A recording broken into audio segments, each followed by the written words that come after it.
ว่ามันลุ่มลาไหมลองนำปันตังกัดเย็น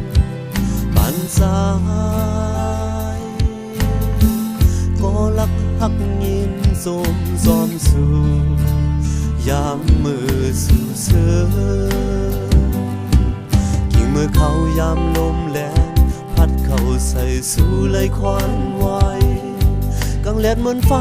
ตึกโซนพองไหลหันมาแห่งเหี่ยวปันสายก็ลักหักยินเสพแดนสู่ยามมือเลี้ยว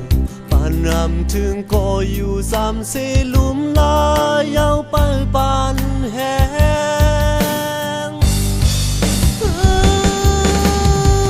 วันไม่เสียบเกินเย็นหยาบซ้อมตั้งเอาหักไม่เสิร์ตั้งกัดโน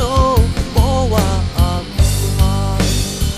ผมกัดเย็นอันเป็นหักแสดผู้เสิร์อันซิมไว้ปุ่น